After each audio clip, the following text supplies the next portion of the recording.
rose in the winter time. Come walk in rain with me. Come walk in rain with me.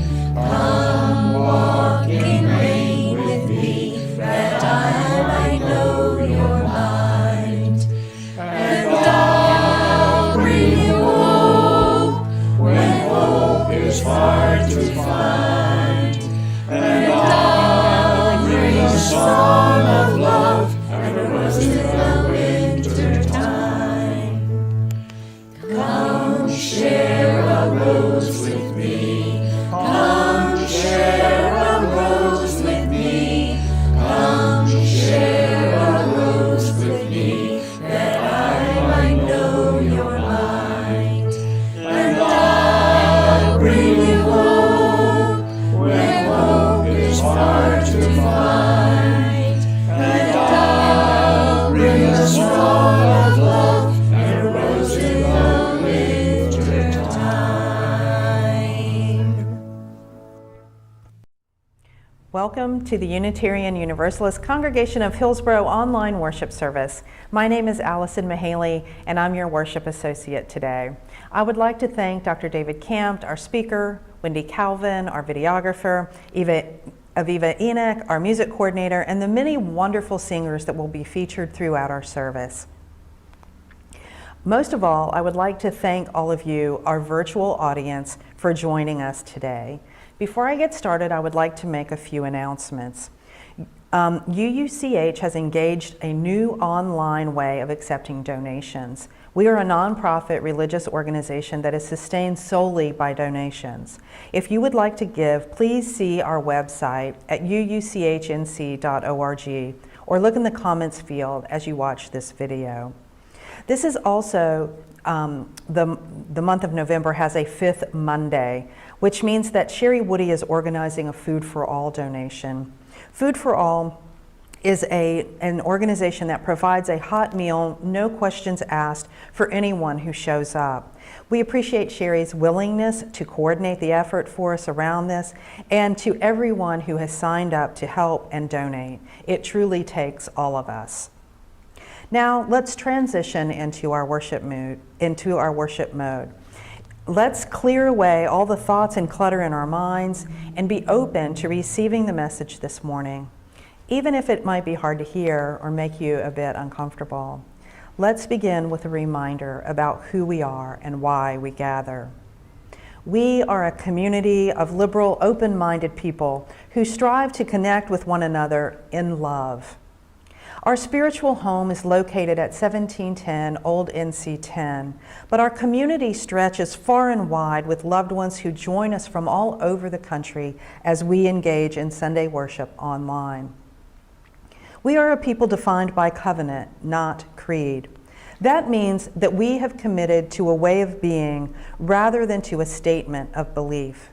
To that end, we support each other in spiritual growth and deepening of faith. We challenge one another to find more love, both inside ourselves and in the world. For UUs, we affirm and covenant to uphold 7 principles that are rooted in the Judeo-Christian tradition, but expand to include the democratic process and a deep appreciation for all the ways that we are interconnected. Today, we welcome you all with open arms into our house of worship.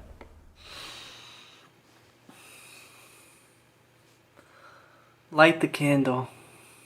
Cup your hands around the flame and listen as it whispers. What does it say to your warm and weathered palms? Light the candle. Breathe against the flame and watch it ripple. Breathe your fears into it and let them burn into trails of empty gray. Light the candle. Feel your bones melt like wax, all your hardest parts softening to the touch. Light the candle.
Good morning, UUCH. A few weeks ago, my son-in-law in Switzerland got infected by the coronavirus. He's doing much better, recovering now. And we have cancelled, my wife and I, the Thanksgiving family reunion we had planned at the beach for this coming week. It's not because a person is a family member that they cannot be infected like me or anybody else. It's a hard time, but thanks to the video technology available today, all our Sunday services can be held as they would normally. And technology cannot replace hugging, touching, but it makes us closer. And I love this way we have to get together. And every week, I'm so happy to see you, to speak with you, to listen to you at the coffee hour. It's the sign that our congregation is making it through the coronavirus and through this time, which reminds me 20 years ago when we were lay-led. And I wish you all to stay well, to stay safe, to be careful, responsible, and loving each other.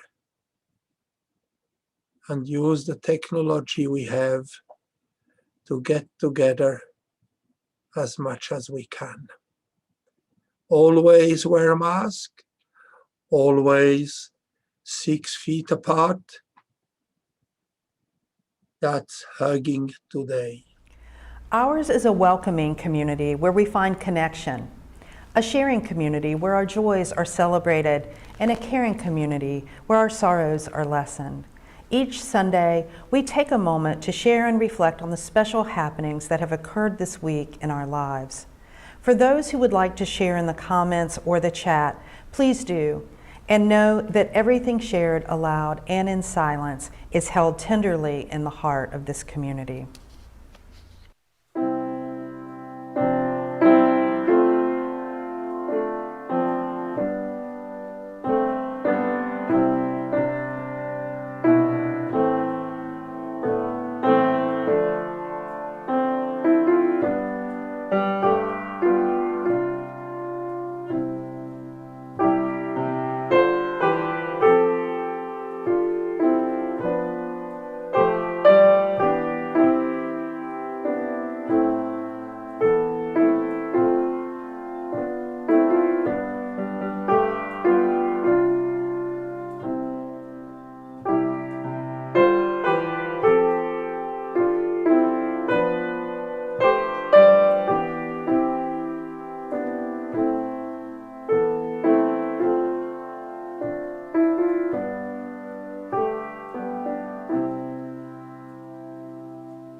In a World of Cruelty by Lisa Friedman.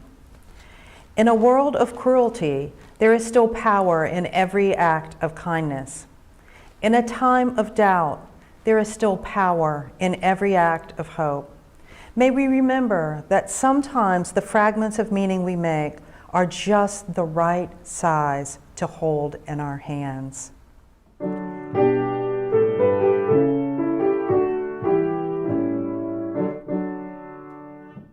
we gather together in joyful thanksgiving, acclaiming creation whose bounty we share. Oh, sorrow and gladness we find now in our living. We sing a hymn of praise to the life that we bear.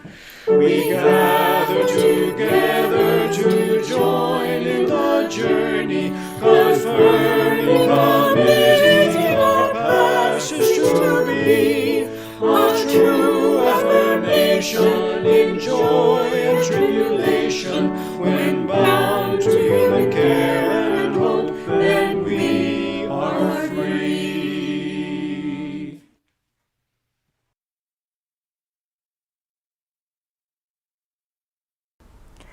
Before we hear from our speaker this morning, I would like to share one of my reflections since the service last week, during which Amy and I discussed spiritual practices. I've been thinking a lot about what is a spirit. Is there really a spirit? Is the concept of a spirit intractably linked to the concept of God? If you don't believe in God, do you therefore reject the idea of spirituality? And I have once again concluded that for me, being a humanist and an atheist is not contrary to embracing the idea of spirit or spirituality. So mind, body, and spirit are all connected beautifully. Simply put, body is our physical presence, the mind, our thoughts, which are logical and intentional, and the spirit, our feelings, thoughts, energy, and intention that we may or may not be aware of. But either way, they are what I refer to as spirit. And as such, we do not yet know how far they travel in the universe, or how long they exist, or what their chemical compound or exact frequency is. Though I did recently see a chemical compound for love, and it was beautiful and complex. Spirit is a religious word, and though I'm not atheist, I am deeply religious. So with that, I would like to introduce Dr. David Campt, our speaker this morning. Dr. Campt is a nationally renowned speaker and facilitator who has taught me a great deal about anti-racism as a spiritual practice and about compassion and how those two things go hand in hand. He has become a trusted friend and a colleague. His message about healing America is both profound and timely. I'm so pleased that he agreed to be our speaker today and to join us after the service to answer any of your questions on Zoom. Our nation has had what historians call the most divisive election in 170 years. To make matters worse, over 70% of the losing side thinks the election result was not arrived at honestly. Overall, 80% of all Americans think that polarization between the left and the right is our top problem. It is high time to have a conversation about healing. I want to thank Allison Mahaley for making provisions for me to speak to you today. I want to thank whatever decision makers in the congregation were involved who had to give sign-off to my appearance. And I want to thank you for giving me a few minutes of your attention to lay out some thoughts about the healing this nation needs. If we're going to talk about healing, let's give it a face and a name. I invite you to think of one or two people who you know, who you are confident feel very differently about the election than you do. It's best if you choose people who you've had at least one moment where their beliefs were really bothersome to you. Maybe somebody close to you, a family member or a friend, or maybe somebody you know casually, like the person you buy bait from when you go fishing, or your car mechanic. Let's call this person the gender-neutral name Chris. If there's another one, let's call them Alex. Get clear on who's your Chris and who is your Alex. I want to make the case that if we're going to think about the healing work this nation needs and your role in it, your work may start with Chris or Alex. I contend that the healing work that must be done in this country is profound. The rift between the left and the right is very broad, and it's about a lot of things. It's about the nature of government. It's about what's one's personal obligation to other people. It's about how to relate to the environment. But it is also deeply about the racial divide. The partisan rift that we have is significantly about what race and racism have been, what they are now, and what they should be going forward. It's not only about race, but it's significantly about race. This divide between left and right has really calcified. Sociologists tell us people on the left and on the right listen to different music, they watch different TV shows, they even shop at different grocery stores, they go on vacation differently. A divide is deep. This wouldn't be a problem on its own, except the fact is that people also don't like each other. People think each other are immoral. They think each other are bad character. They think each other are dangers to the nation. They don't want other folks living in their neighborhood. Now, there was a time in which the left-right divide was about policy preferences. It was about a difference among the citizenry about what the government should do. Now it's about who we are. And with an election that we just had, significant parts of the people thinking we was robbed, this is only likely to get worse. We have a problem, and we need to go about fixing it. We cannot rely on politicians to fix it. We hope they want to, but we cannot rely on that. There's healing work that has to be done. Now, there's also healing work on the racial divide. I would argue this is largely the same work.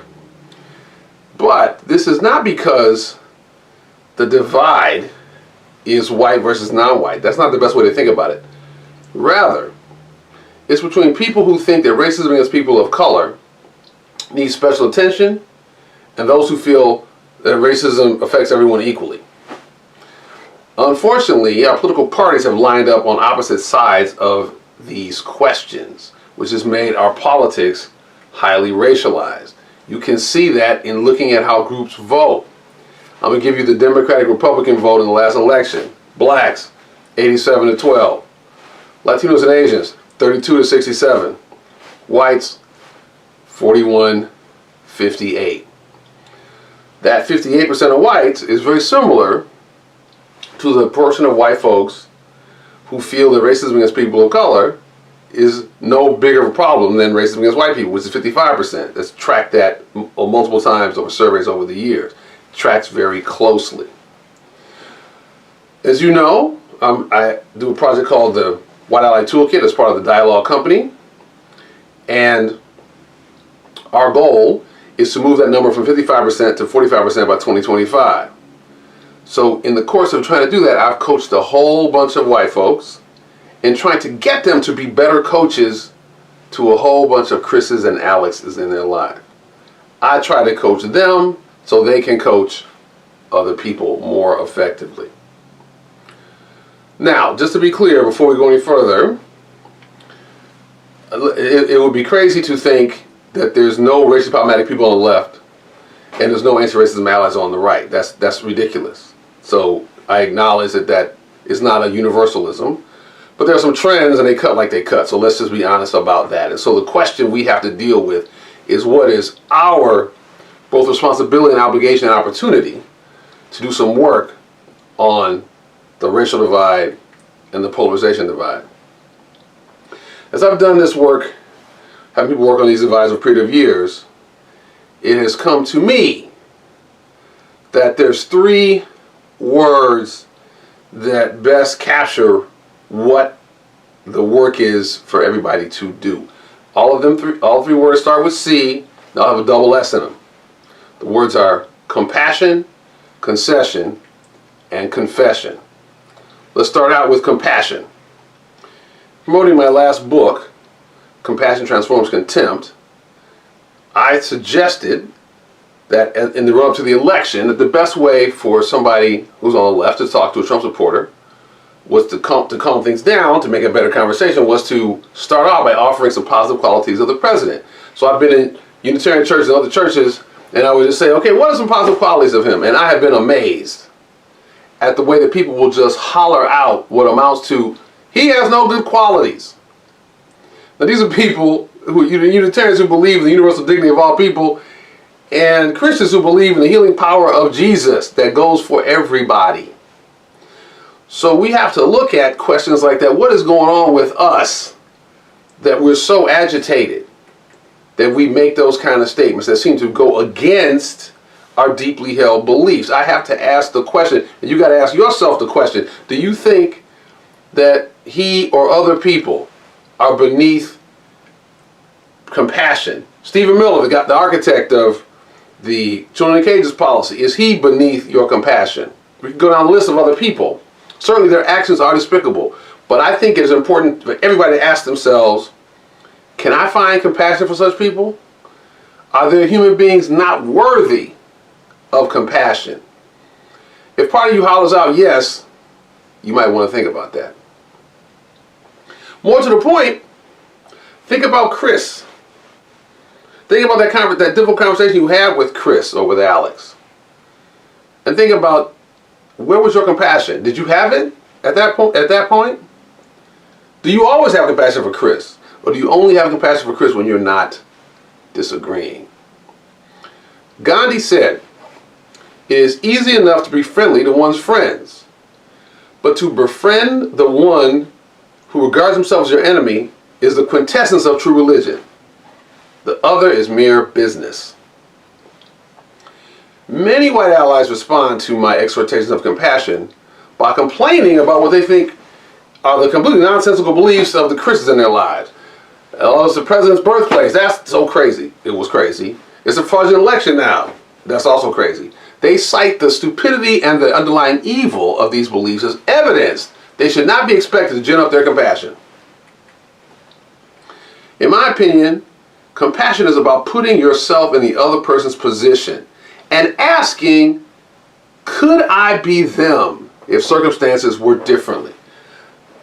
It's important to think about the question, have I ever been misguided for days, for months, or even years? Have I ever been under the spell of a person or of a thought system that grabbed me and I couldn't see it till later?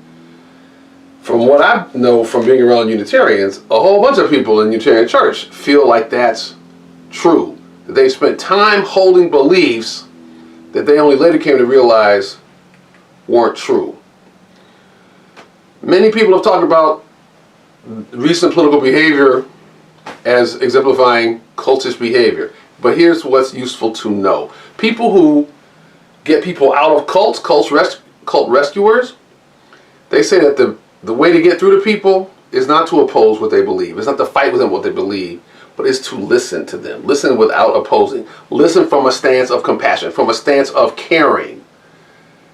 They say that checking in with their emotional level, find out what they're feeling, is a vital step if you were to ever get them out of a cult. We could apply that same principle here.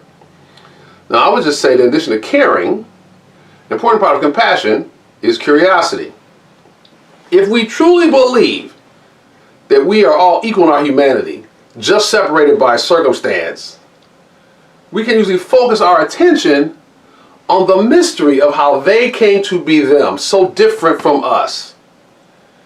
As part of our compassion, we need to find the curiosity enough to ask questions, not just about what they believe, but how they came to believe it. And lo and behold, it turns out that asking questions is the best practice in persuasion. It turns out the best way to get somebody to listen to you is to listen to them first. This starts out with asking questions, especially about people's experiences. So I invite you to ask yourself, is it hard for you to generate compassion for Chris? Why is that if it is? Is there a sense of superiority? Do you think having compassion will make you weak? Is there something unhealed within you? Doing this spiritual work, asking these questions, is vital if you want to be a force for healing. Okay, so compassion has care and curiosity within it. They're vital, but we ain't done yet. The second C word with the double S is concession. It turns out that for the purpose both of building relationships and for influencing people, there's an important rule that's helpful. I call it the ABC rule, agreement before challenges. Basically, what you want to do to influence somebody and just to connect with them is to find something in what they say that's right before you try to invite them to see what isn't right. So often, when people say things we don't believe, we are in a rush to tell them they're wrong, and we're in a hurry to prove that they're wrong, and we skip the vital step of telling them that in some dimension, something what they said, or the cousin of it, the sibling of it, is worthy. That's going to make it a lot easier to influence people. Now, if we step back and look at the argument between the left and the right, there are many easy things that we could concede on, and that will help us in conversation, but that a lot of people are not willing to do. I'll just give a couple easy examples. For example, let's take political correctness. If we're to be honest about the way that political correctness has come to affect our culture, political correctness and cancel culture is certainly clear to me, and it's clear to most, it's true in public opinion polling, that a whole other people believe that cancel culture and political correctness have gone to a level that is unhealthy for democracy and just for human expression. We could easily make concessions on that as part of our attempt to engage people who look at the world very different than us, and who sometimes will use political correctness as a weapon. Admittedly, that doesn't mean there's nothing true in that. Take another example. One of the things I coach allies who talk about is dimensions of racial progress. Is to say, yes, there have been some dimensions of racial progress that are important to point out. People are often very reluctant to concede that. It's as if they're not supposed to do that. It's as if they've been told, and maybe they have been told by some person of color, that you're not supposed to do that. Maybe. But my point is that sometimes concessions are strategic moves in trying to influence somebody. I'll give you an example about a domain of progress. I used to live in New York City. And I just want to let you know, if you didn't know, that in the 1980s in New York City, between 1980 and 1990, there were 3 different times where a spontaneously forming lethal white mob, people didn't know each other in the morning, by the evening, they're precipitating a death, they're killing, or doing actions causing the death of a black man that they also didn't know. Now, that doesn't happen anymore. That's been going on for 350 years, maybe now 400. My father had to worry about that. His father had to worry about that. His father had to worry about that. I had to worry about that as a young man. That doesn't happen anymore. And the fact that it doesn't happen anymore makes me feel freer as an American. I am not as afraid of walking around this country as I was in the 80s. I'm more afraid of the cops, but I'm much less afraid of spontaneously forming lethal white mob, because it doesn't run anymore. That's progress, and we can talk about that. Now, I'm not the only person to say that there's progress. I used to go on congressional pilgrimages with John Lewis. We go every year. I've been a couple times. And on one of the stops, he said, the only thing that is as irritating as white people saying there's no more progress to be made, there's a black person saying there's been no progress. So, I'm telling you, as an official black person, it is okay to acknowledge there's some domains of racial progress. And I'm also telling you that if you're willing to do that in a conversation with somebody who doesn't believe racism is a problem, that is going to help you, because you are telling them that their view is not completely ridiculous. Agreement before challenges. You will have a much better time trying to persuade them that there is still some racism if you admit that there's some progress that's important to recognize. And this is true in a variety of conversations. It's useful to be willing to make concessions to try to move people. If you're not willing to do that, you got to ask yourself some questions. What keeps you from doing that? Is it anger? Stubbornness? Is it fear that your entire position will fall down around you? Again, there is spiritual work for you to look at if you find yourself having trouble making concessions in these kind of conversations. If you want to be a force for healing, you need to think about that and think about the spiritual impediments to making concessions. The final C word with the double S is confession. If you want to do some work on this racial divide or on the partisan divide, it is important to do some confessing. Let's take the racial one. A lot of times, white folks who want to move other people on racism come at them with the attitude of, the country's racist. I think you're probably racist. Me? I'm good. I would suggest that's not very attractive. I would suggest it's not very persuasive. I would suggest more persuasive is, sometimes I find myself having racially problematic thoughts. And it looks like a whole bunch of people of color are complaining about white people having that. Do you ever have those thoughts? Oh, you can't think of a time? Well, let me tell you about one that I would tell you about a time that I had them. I think that you can be much more effective if you recognize and become comfortable with your own stories, racially problematic thoughts, and learn how to tell them. You need much less accusation and much more invitation if you're going to be successful. You need to think about how the problem of racism affected your heart, your thoughts, maybe even your decisions, even if it's unconscious. It's important to think about that and to start speaking of it. There's models you can look at.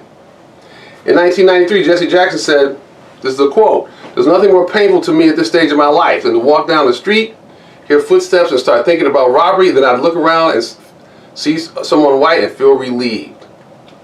I'll tell you my own confession. Last year, I was in Minneapolis walking on those sky bridges in downtown, go past a young black man, try to say hi to him, he didn't really say hi, kind of tracked him with my eyes. He still had an empty backpack. He looks like it's like Somali, a lot of those kind of people there. I keep walking, I'm just doing my steps, I'm kind of turning randomly, I'd make a turn, I look back, and he's walking down the same direction behind me. So I notice that, okay, fine. I make another turn, and then he's still behind me. I'm like, why is that? I made one more turn, and he was still behind me. Then I was like, oh my God, the Somali terrorist is following me around. What's he going to do? Why's he got an empty backpack? What is he trying to do to me? So I criminalized this man. I took evasive action.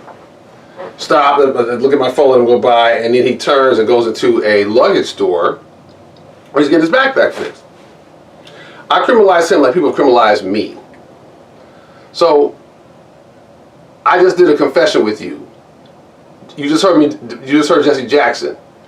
What I would suggest to you is we are all affected by white superiority thinking, and that it's time to start confessing about it. And if you have resistance to confessing it, you got to ask yourself why that is. Why do you fear that? Is it fear of losing the moral high ground? Is it false pride? Is it shame? There's spiritual work involved in working through that, and it's vital and important work. This nation is in trouble. We need everybody on deck. There is a deep, deep divide. It's not primarily white, non-white, it's what you think about racism. And what I am saying is that it is vital that you start working on that with the people that you know. Yeah, you can go to marches, you can pressure people at your job for racial equity. I believe in all that. That's all fine. Whether you choose to do that or not, there is work for you to do with the Chris's and Alex's in your life. And it's important that you do it, not just because the world needs it, not just because the nation needs it, but because it's good for your soul. Thank you for your time.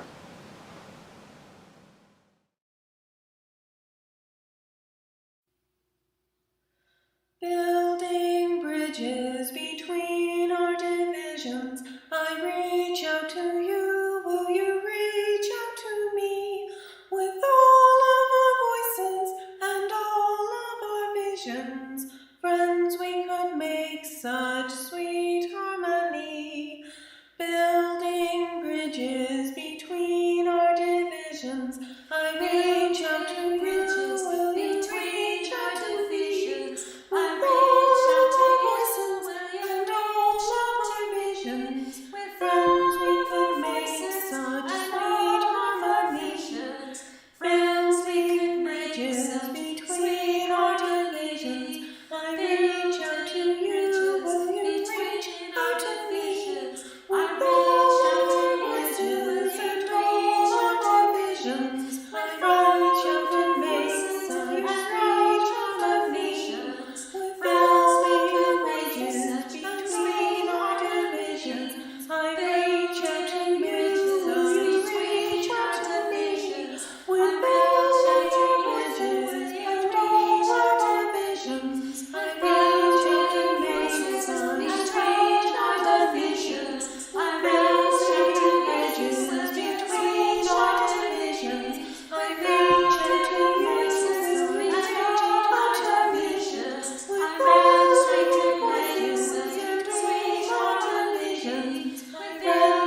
Let our lives be a prayer that waters dry souls, mends broken hearts, refuses to be terrorized, seeks the world's beauty, and carries us through its storms.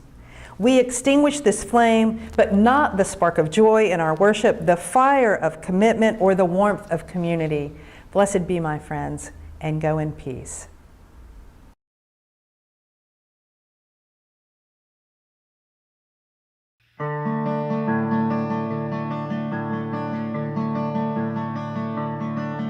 To my loved ones and relations, with me in spirit every day, to neighbors I have not yet met, close to home and far away. Be safe, be well, you mean the world to me. Be safe, be well, you mean the world to me.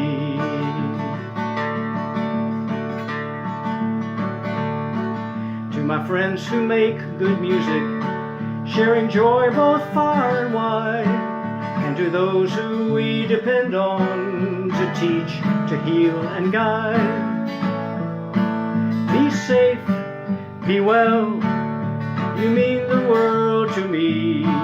Be safe, be well, you mean the world to me.